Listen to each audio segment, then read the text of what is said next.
Welcome, everybody. It's a pleasure to be here at the LCRIC Innovation and Learning event today. So what I'm going to do today is to talk about AI in road condition assessment, what it is, what it's not, and whether it's intimidating or not. Right? So that's what I would like to do today and walk you through this. My name is Brouwer, and I started my career at IBM, 23 years in software, going around the world. And my first touch point with AI was in February 2011, when IBM came up with the Watson game with Jeopardy. And they played against Ken and Brad. Ken was the one that won 74 times in one strike all the Jeopardy games. And Brad had the highest amount ever won. And Watson computer, they beat them. And they won 1 million, which IBM donated to charity at the time. But that was my first encounter with AI. And since then, I was obsessed with what technology could do to solve real-world problems and make it abstract. And so I decided in 2019 to found my own company, INSPECH, where we would like to do this, but then really abstract for road condition assessments. Because I think if you want to trust AI, you need to understand what it does. So our company, INSPECH, is really there to empower you as pavement experts to see what really matters in your road network with the help of an AI assistant. Now, looking at the world of today, there's a lot of noise around AI, right?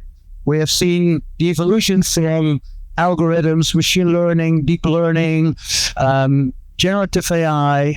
Currently, it's agentic AI or super AI. One of the most famous one, I think, is the large language models. And what we have seen now, what happened with ChatGPT, it's a great example of how we as humans can be empowered with superpowers, right? Becoming more efficient and effective in our job. But in this whole world, how can we cut through this noise and see what really matters? So when I talk to local governments like yourself or inspection companies, they often ask me, Glenn, where do we need to start? Is it expensive? Do I need AI people on my team? Do I need to look for staff? Well, the good news is you don't. Because the technology can be out there to help you and empower you to do that.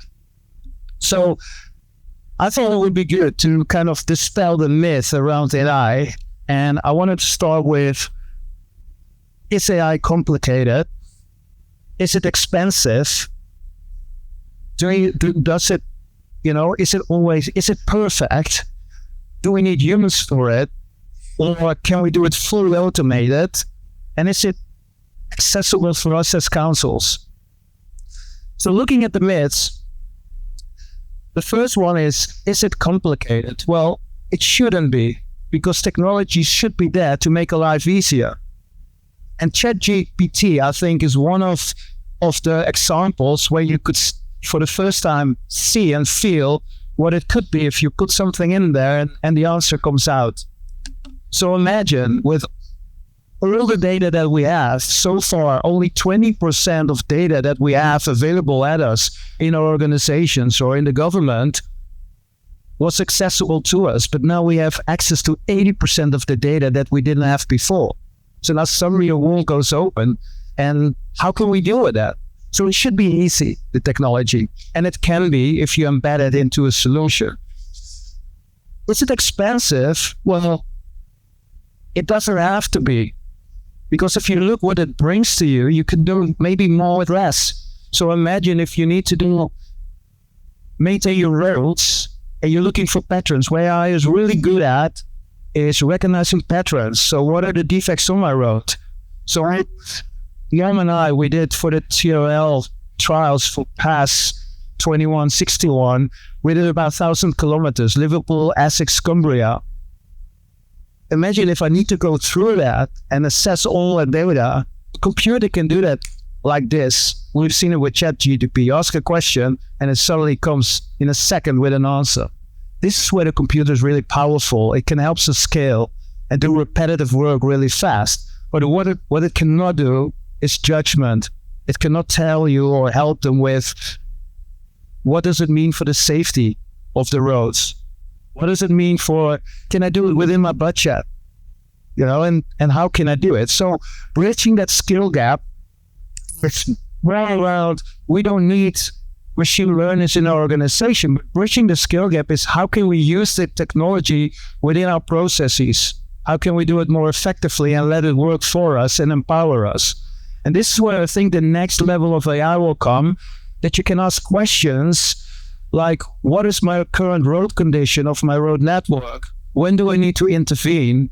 Can I do it within the budget constraints that I have? If I have 10 million as a budget, where can I plot that budget within my road network to get the optimal results? These are things that are now at our hand that we can see to start this progressive journey towards proactive maintenance. Then the other myth is around AI and accuracy. And I start laughing about this because a lot of people come to me and say, hey, Glenn, I would like to have a solution where AI can do the whole road condition assessment for me automated. And then I start laughing a bit because when you are in the technology, you know that AI is not perfect. That's the Hollywood syndrome, that we have over premise to the market. AI is not flawless. Where AI is really good at is repetition. What you put in, the outcome will be the same. If you give them the images of your road, it will detect the stresses every time in the same way. And that's different from a human, because a human, you give it twice or three times, you come with a different outcome. You ask 3 different road inspectors to assess your road, you get 3 different outcomes. So this is where a computer is really good at to be it. So it's also good at auditability, to review it, to able to validate and correct it, and learn from the feedback as you go forward. So it can improve. The more it sees, the more data it gets, it can improve. And therefore, I think the computer is really good in scaling and doing that for us, but we always need to keep the human in the loop, because the expert, the domain expertise, what you have as being within the councils, you know the roads. You have the domain expertise and you can give that feedback so it can become smaller. And that's a journey as well. So this is something that we always say, keep the human in the loop in this whole process. And this is maybe the other myth as well around AI does not need humans.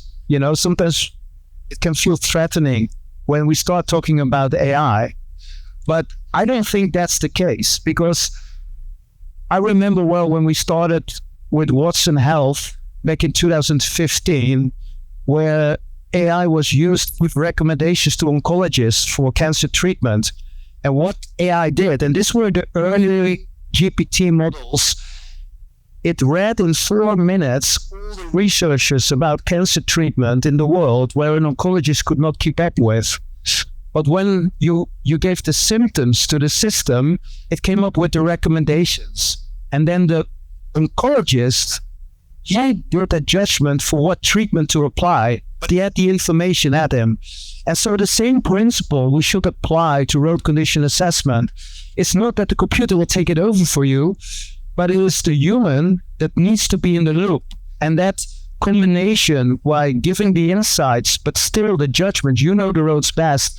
You know that within a certain community, they are still building houses. So let's not reconstruct that road, but wait for a year and put the money somewhere else where traffic is picking up and congestion is coming because the road's getting worse. Maybe that's where we should put the money.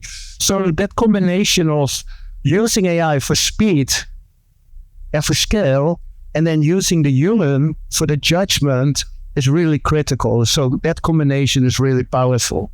And then the last myth is around inaccessibility.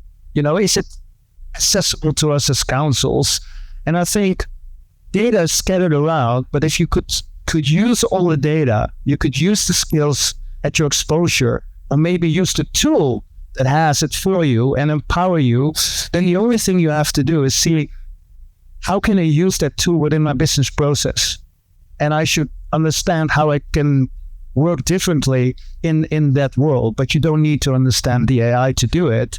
But as long as the AI is transparent and it can explain you how it got to the results, you can start working with it. So to me, the cultural challenge is not about the implementation of AI, but it's about the adaptation.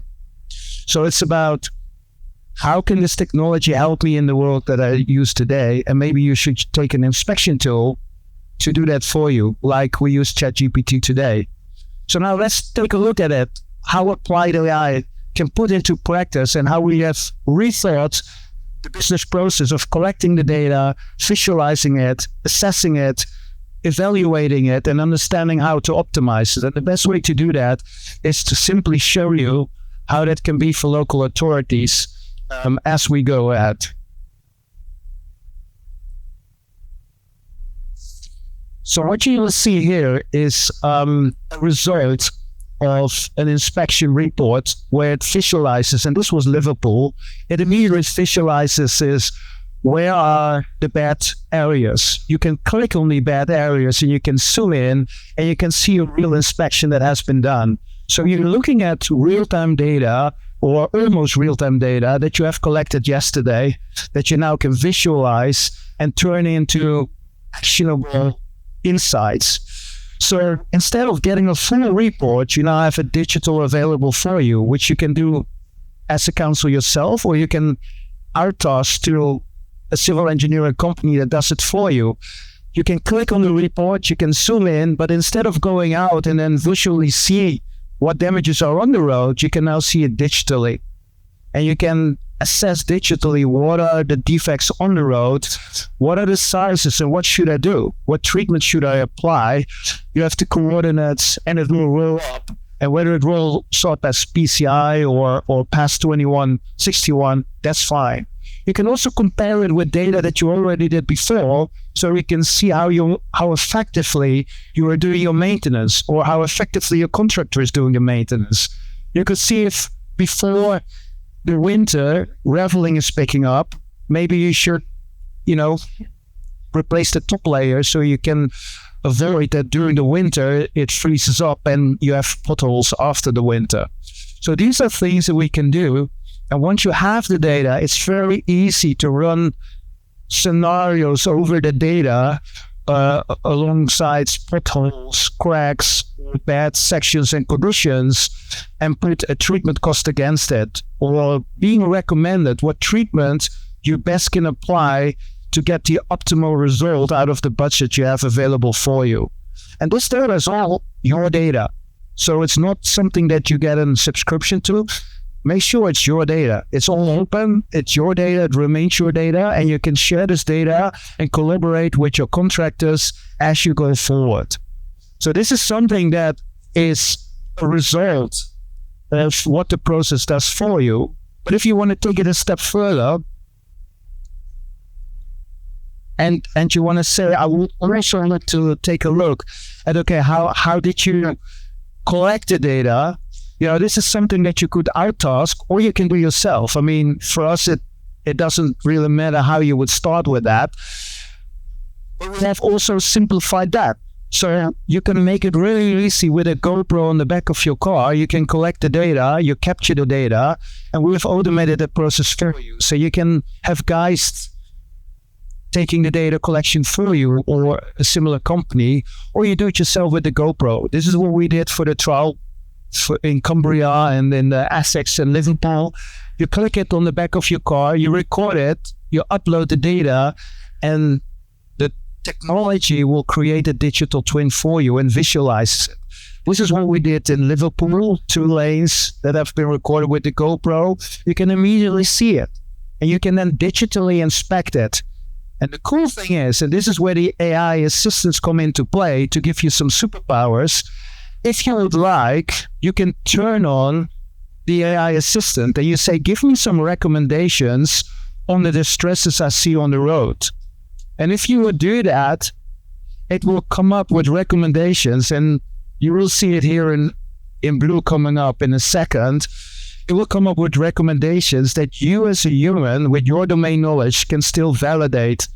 So it's not that the AI takes it over from you. Now you are still in control, and you see the recommendations, like the oncologist got the recommendations on what treatment to apply, but you can decide which ones you accept or not. And you can even turn the sliders to say, okay, what is the quality and how I want to do it. So I'm almost there.